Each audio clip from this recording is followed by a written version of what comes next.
Bien, otro de los aspectos que vale la pena incorporar es el problema de los derechos sociales. Si hay algo que tienen de particular los derechos sociales, a diferencia de los derechos políticos y los derechos eh, civiles, es decir, como uno piensa en los conceptos, el concepto de ciudadanía y cómo se articula la idea de ciudadanía civil, ciudadanía política y ciudadanía social, los convenios de derechos sociales expresan casi nunca su incondicionalidad. ¿Qué quiere decir esto? Que rara vez vamos a encontrar la idea de que los derechos son producto de intercambio sin más. ¿Qué queremos decir con esto? Por un lado, los derechos sociales forman parte de lo que vamos a llamar el proceso de estratificación social. La manera en la cual, y ahora vamos a ver cómo, los estados de bienestar han realizado la gestión de los riesgos sociales de clase que veíamos hace un rato, y por eso no lo mencioné en ese momento y lo menciono ahora, constituye una política de estratificación social.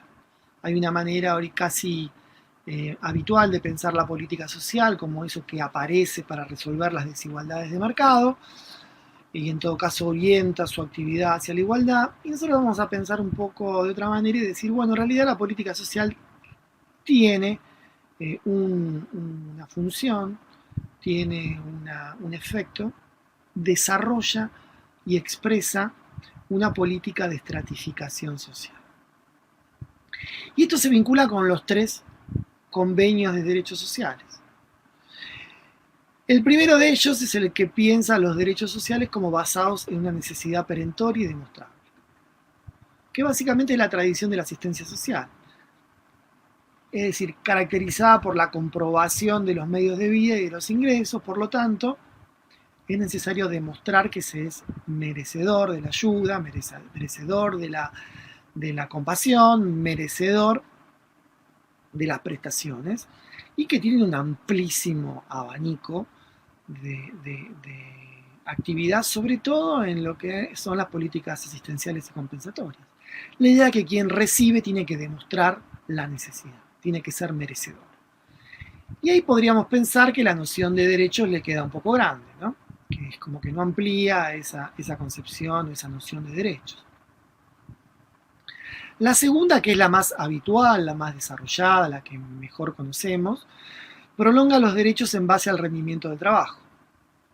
Es decir, la idea de que los individuos o los grupos sociales tienen derechos en la medida en que tengan una relación con el mercado de trabajo. Fundamentalmente son la base de los seguros sociales, tal como se construyó, por ejemplo, la seguridad social en nuestro país. La idea del aporte, la idea de que para tener derecho es necesario ser un aportante. Y para ser un aportante hay que tener una relación laboral formal. Entonces, en realidad, los derechos están asociados a la lógica del mercado de trabajo. Y cuando el mercado de trabajo no funciona de la manera en la que supone este modelo que debe funcionar, lo que tenemos son condiciones de exclusión de la situación de protección.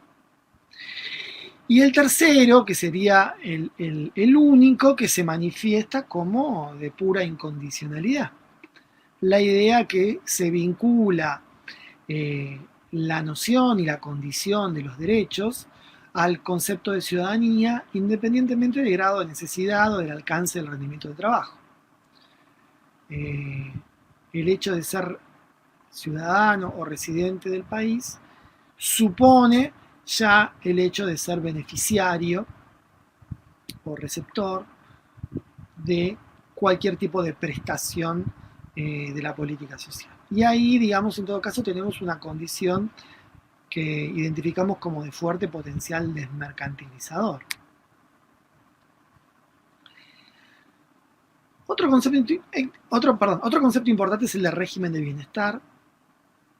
El régimen de bienestar es una manera de complejizar la noción tanto de política social como de estado de bienestar. Se vincula con la tradición weberiana de la construcción de tipos ideales, es decir, de aquellos que han permitido establecer modelos a través de encontrar ciertas semejanzas y uniformidades en el registro empírico de ciertas actividades y que permitieron agruparlos en modelos o en tipos diferenciales, ¿no? Y como todo tipo ideales, no se expresan en forma plena en las experiencias nacionales. Supone la combinación de asignación de recursos en ciertos momentos determinados, es decir, cuando pensamos en prácticas de asignación de recursos, suponen actividades, suministros que van desarrollando en principio el Estado, pero también los mercados, pero también las familias. Y esto supone en todo caso la participación diferencial de las distintas fuentes de provisión de bienestar. Entonces, el régimen de bienestar supone, recuperando la primera de los charts que estuvimos viendo, el del diamante del bienestar, la forma conjunta e interdependiente en la que se produce y se distribuye el bienestar por parte del Estado, el mercado y la familia. Podemos decir también el sector voluntario. Digo, podemos decir porque si uno trata de leer la bibliografía, por ejemplo, un autor como Spin Anderson piensa que esas son las tres fuentes de bienestar, Estado, mercado y familia, y quienes conocemos un poco la región, nuestro país, los países vecinos, sabemos que el sector voluntario, el sector informal, tiene una gran capacidad de producción de bienestar más allá de esas tres grandes áreas, de esas tres grandes esferas. Entonces, por ejemplo, en el texto de Adelantado y sus colegas van a encontrar ese esquema que veíamos al principio. Entonces, estos regímenes de bienestar constituyen arreglos sociales, arreglos institucionales, instituciones en definitiva, que lidian mejor o peor con las estructuras de los riesgos. Y aquí hay todo una gran fuente de análisis para investigaciones empíricas en la medida en que uno se pregunta, bueno, ¿en qué medida las instituciones de bienestar están desarrollando las actividades en función de los problemas sociales? O dicho en estos términos, de las estructuras de riesgo. Suponer que hay un ajuste perfecto entre instituciones y problemas sería algo así como suponer que efectivamente la racionalidad estatal, como veíamos en la sesión número 1 de este taller, opera de manera plena, y lo que sabemos es que en todo caso eso es algo que hay que entender y verlo empíricamente. Bueno, el autor Spinazzi ha desarrollado tres tipos de regímenes de bienestar. Se utilizan muchísimo en la literatura. La idea de un régimen liberal o residual, la idea de un régimen corporativo o industrial meritocrático y de un régimen socialdemócrata o institucional redistributivo. El primero, el liberal, supone que en todo caso la principal institución de bienestar es el mercado, los individuos están mercantilizados, resuelven por sí mismos sus provisiones, y el Estado de alguna manera se ocupa de aquellos que no pueden mercantilizarse adecuadamente, de aquellos que quedan excluidos de las relaciones laborales, o que no pueden trabajar por edad, o que no pueden hacerlo por distintas situaciones. Y el modelo sería, digamos, un modelo, insisto, de un Estado pequeño, un Estado mínimo, que se ocupa, insisto, de aquellos que no pueden operar en el marco de lo que sería unos mercados que funcionan y resuelven de manera plena la condición y el acceso al bienestar de las mayorías. Unas mayorías autosuficientes y unas minorías dependientes de un Estado que se ocupa solamente de unos derechos, llamémosle, poco generosos y además poco extensivos en cuanto a lo que podríamos llamar la cobertura vertical, es decir, derechos mínimos y además muy limitados en cuanto, insisto, a lo que podríamos llamar la calidad. El segundo modelo es el que está basado, en todo caso, en lo que podríamos llamar un Estado corporativo. Un Estado que se asocia, por ejemplo, a los sectores sindicales, a los sectores empresariales, y organiza en base a la pertenencia forzada a ciertos colectivos de trabajo la protección social. no es algo que sea muy ajeno a nuestra experiencia. Fundamentalmente la idea de que, en todo caso, lo que orienta la lógica de distribución del bienestar está asociado eh, a la pertenencia forzada a ciertos colectivos que son los que organizan la producción y distribución del bienestar. Fundamentalmente, los sindicatos o las profesiones, para decirlo en términos, podríamos llamar, de un sociólogo como Durkheim, las corporaciones que organizan a personas con idéntica o parecida exposición al riesgo, y por otro lado que expresan ciertos espacios de clausura en cuanto a la movilización colectiva. Y el tercer modelo sería el socialdemócrata, es decir, aquel que supone que lo que está en el centro de la cuestión es el Estado y todos los individuos y todos los grupos sociales deben ser cubiertos, es decir, deben ser cubiertos e incorporados bajo una sola y única cobertura. Y donde ahí la noción, insisto, de derechos sociales está muy, pero muy establecida como un eje ordenador. Como pueden ver, si vemos este chart, este esquema, con la discusión sobre los derechos sociales, vemos una gran identidad entre ambas situaciones, ¿no? Es decir, si podemos razonar razonablemente respecto de los derechos sociales y de los tipos de los regímenes de bienestar, vamos a encontrar una identidad muy fuerte en cuanto a la manera de concebirlos y a la manera de identificarlos. En términos de ciudadanía y régimen de bienestar, algunos autores, por ejemplo Sonia Fleury, una politóloga brasileña, planteaba la idea de que en realidad el modelo residual planteaba una ciudadanía invertida, había que demostrarse pobre, desvalido, incapacitado para poder ser objeto de derecho. No podríamos hablar con claridad de sujeto, objeto de ciertas prestaciones. De ahí la idea de inversión, ¿no? En el corporativo la ciudadanía estaba regulada por la relación laboral y en el modelo universal tenemos, en todo caso, una ciudadanía de carácter precisamente universal.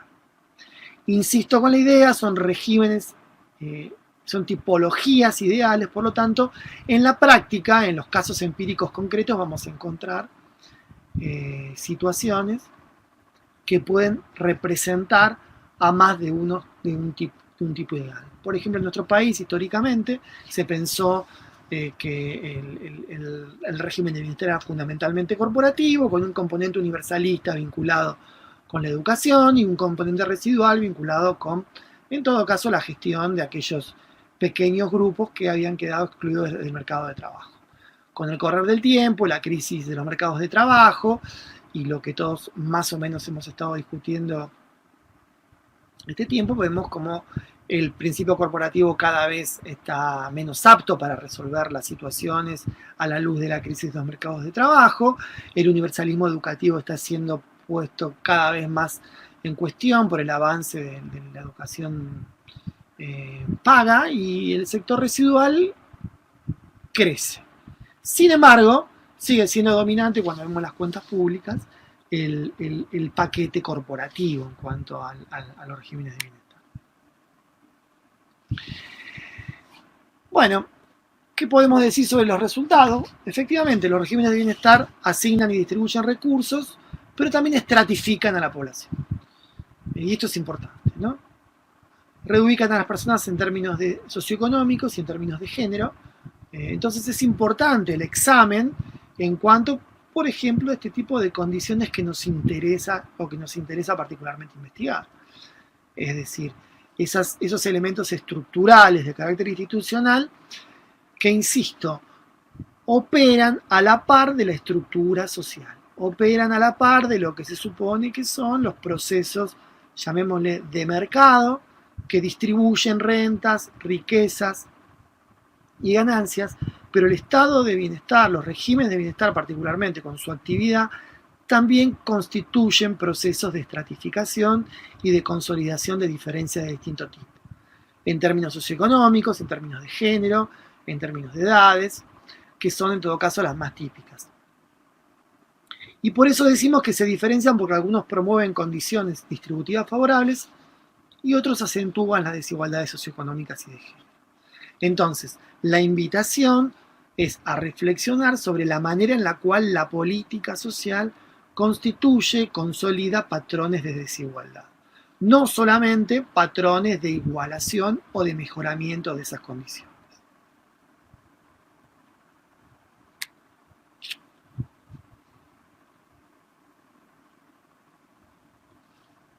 Por último, digamos tres conceptos o dos conceptos: desmercantilización, un concepto importante, es el concepto que permite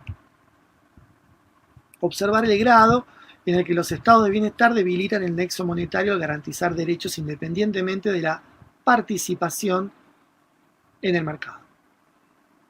¿Esto qué quiere decir? Vamos a ver crecientemente el desarrollo de la política social como un intento por desmercantilizar a las poblaciones. ¿Esto qué significa?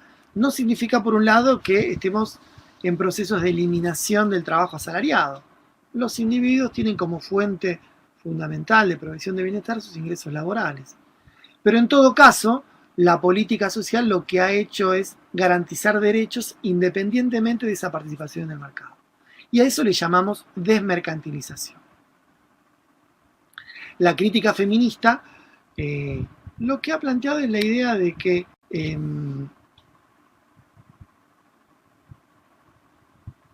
la desmercantilización ha resultado absolutamente inoperante para las mujeres no mercantilizadas. Es decir, buena parte de la población nunca estuvo mercantilizada, nunca participó de los mercados de trabajo. De allí que la desfamiliarización aparece como otra manera de pensar esta discusión y tiene que ver con la manera en la cual los estados han intentado relajar las responsabilidades relativas al bienestar y a la asistencia de la unidad familiar. Por ejemplo, la educación, el sistema educativo es una manera en la cual los individuos pueden mercantilizarse a través de la existencia de una unidad estatal que se ocupa, por ejemplo, de cuidar a los niños.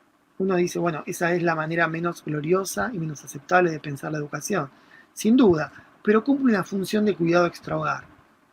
Las guarderías provistas por el Estado, es decir, una serie de medidas que han permitido relajar las responsabilidades de las familias y permitir, por ejemplo, la participación de varones y mujeres en los mercados de trabajo. Bien, estos han sido algunos de los principales conceptos que nos interesaba proponerles para la discusión. Les pueden ser útiles para pensar los problemas, sobre todo vinculados con la elaboración de los problemas de investigación y la construcción de algunos marcos teóricos que les permita recoger a través de algunas de estas nociones, conceptos e ideas la forma de terminar de construir el objeto de estudio del problema de investigación. Bueno, estamos en contacto para todas las consultas y discusiones posteriores. Gracias.